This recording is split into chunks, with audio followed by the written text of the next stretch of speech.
Perlu diketahui bahwa video ini hanya merupakan sebuah prediksi yang admin rangkum dari alur cerita Boruto dan teori yang beredar. Jadikan video ini sebagai hiburan di waktu senggang. Yang sudah subscribe dan like video ini, admin doakan semoga kalian tergolong orang-orang yang ahli surga. Terima kasih sudah mendukung channel ini. Video ini merupakan lanjutan pembahasan video kita yang kemarin. Tentunya sebelum kita berlanjut ke isi videonya, jangan lupa siapkan secangkir kopi hitam putih dan sebatang udut Sampurna Mil jika ada. Dan jangan lupa juga pasang sound system di ponsel Anda agar suaranya lebih terdengar sedikit agak ngebas. Oke, mari kita masuk ke videonya, let's go!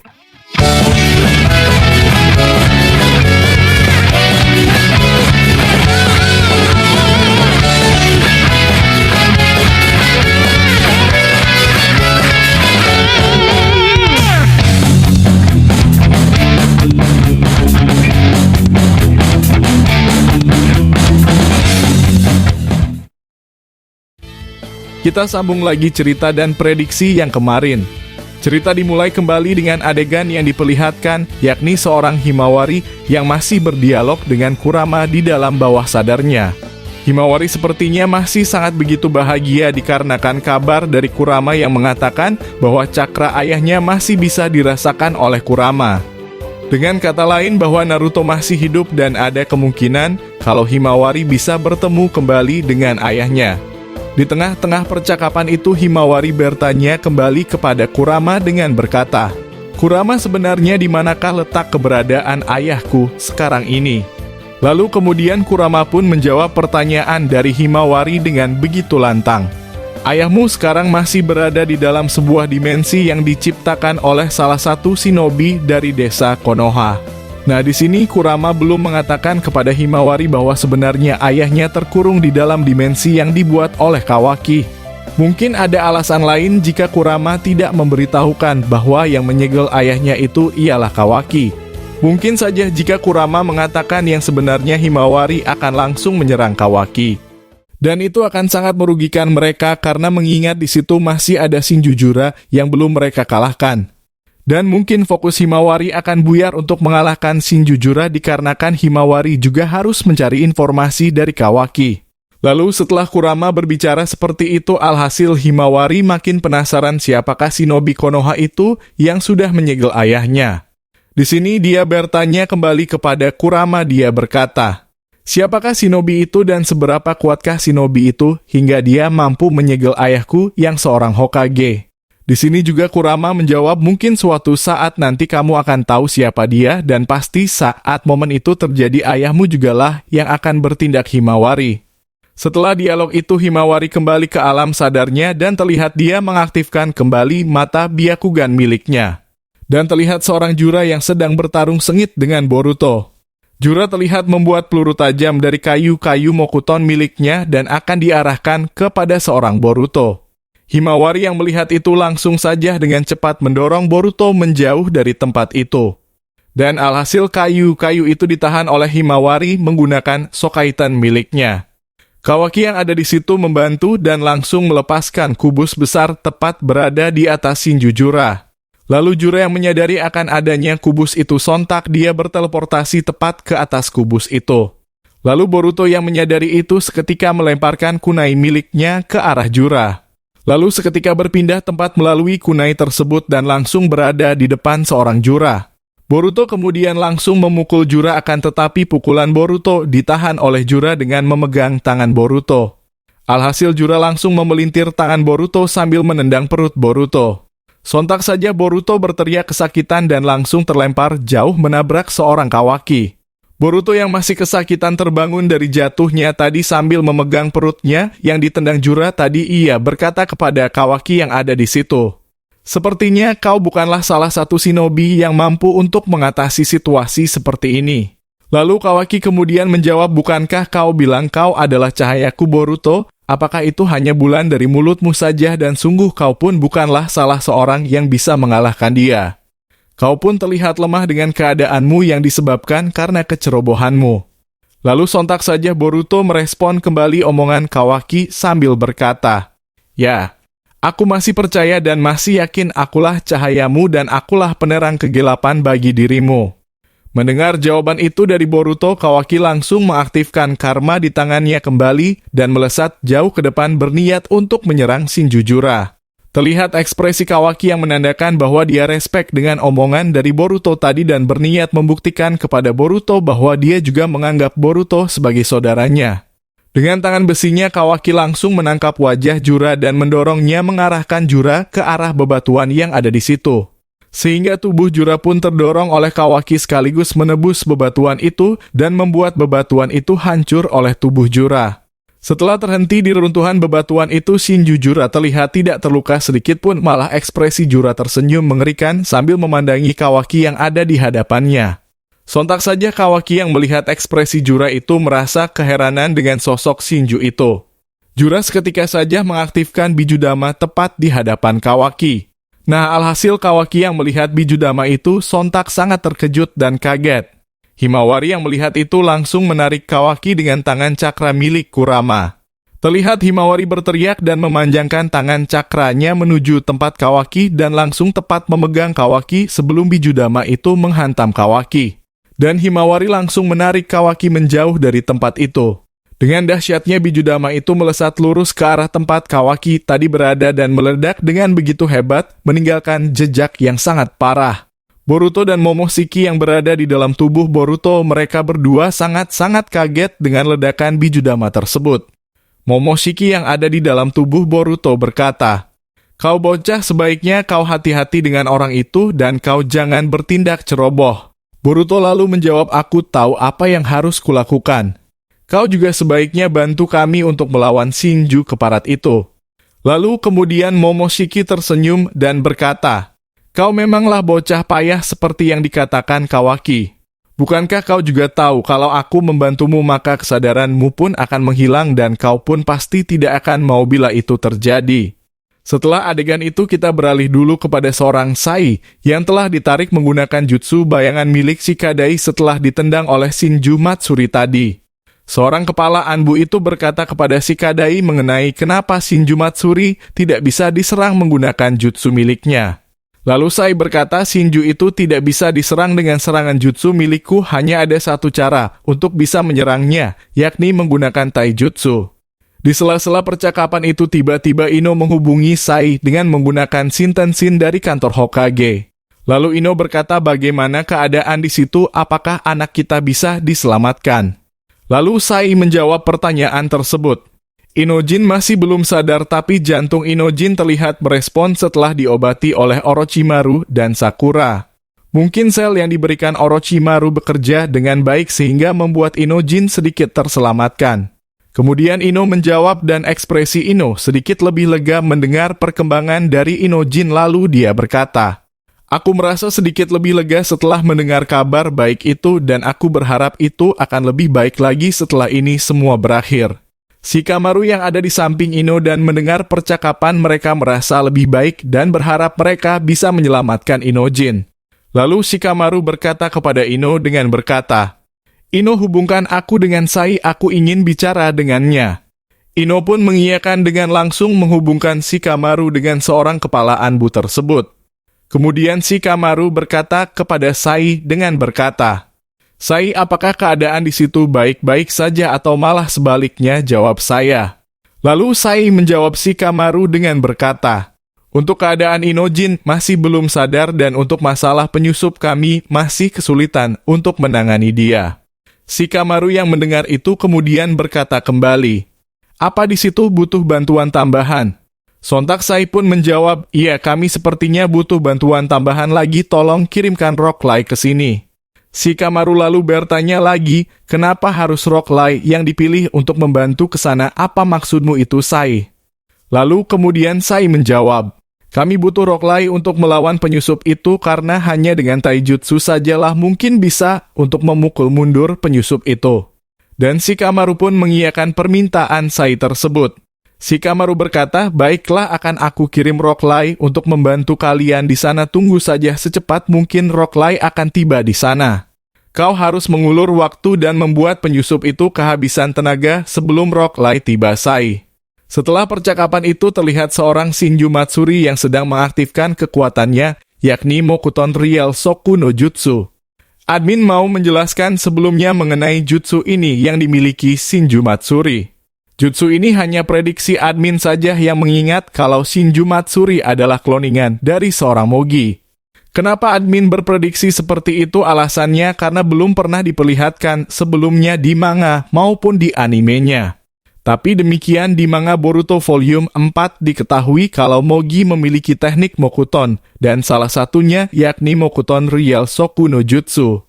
Belum diketahui teknik seperti apa, tapi dari artinya yang merupakan kehijauan prediksi admin memungkinkan untuk Mogi menggunakan akar pohon untuk menyerang. Nah, itu semua masih prediksi admin jika Matsuri juga bisa menggunakan teknik Mokuton Real Soku no Jutsu ini, mengingat jika Matsuri ini adalah kloningan dari seorang Mogi yang dilahap oleh pohon dewa. Jika kalian mempunyai pendapat lain, silahkan tulis pendapat kalian di kolom komentar video ini. Adegan diperlihatkan dari seorang Matsuri yang mengaktifkan teknik Mokuton dan menggunakan akar pohon yang ada di tempat itu untuk menyerang seorang Sakura. Tanpa disadari Sakura tiba-tiba saja muncul akar pohon dari bawah tanah dan langsung ingin menangkap seorang Sakura.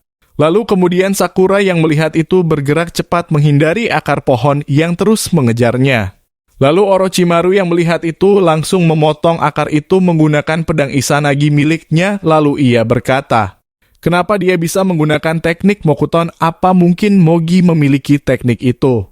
Orochimaru yang merasa keheranan melihat teknik milik Matsuri itu, lalu berkata kembali, "Akan semakin menarik pertarungan ini, semangatku makin bertambah setelah lama aku tidak bertarung lagi." Setelah momen Orochimaru yang menebas akar pohon itu, tiba-tiba saja Matsuri melancarkan serangan elemen air yang berubah menjadi butiran air yang mana itu terlihat seperti peluru-peluru air yang siap untuk ditembakkan ke arah Orochimaru. Lalu Matsuri berkata sambil berteriak, "Terimalah ini Saiton Misu Arara." Seketika saja peluru air itu melesat dengan begitu kencang mengarah ke tempat Orochimaru berada. Sakura dan Orochimaru yang berada di tempat itu menghindari peluru-peluru air itu dengan begitu cepat. Terlihat peluru-peluru itu yang menembus batang-batang pohon hingga. Orochimaru yang berlindung di balik batu besar terlihat kewalahan setelah peluru itu menghancurkan batu yang tepat berada di depan Orochimaru.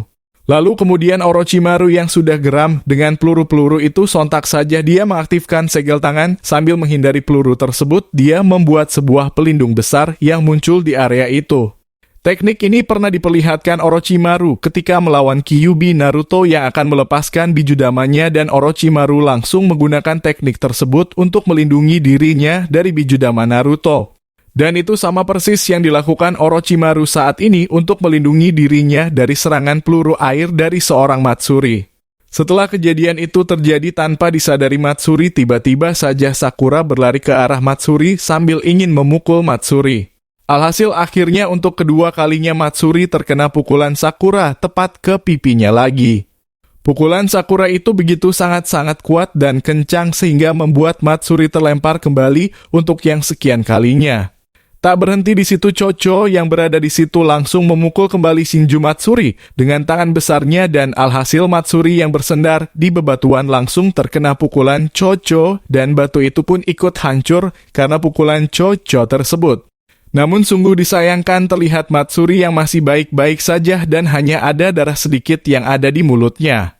Semua orang yang ada di situ merasa keheranan dengan makhluk yang satu ini. Lalu salah satu Anbu berkata, "Tidak mungkin, apakah dia ini? Makhluk ini terlihat tidak terjadi sesuatu apapun setelah menerima serang-serangan kami." Setelah itu terlihat beberapa Anbu Konoha yang mentalnya sedikit turun dan mulai panik untuk melawan Shinju tersebut.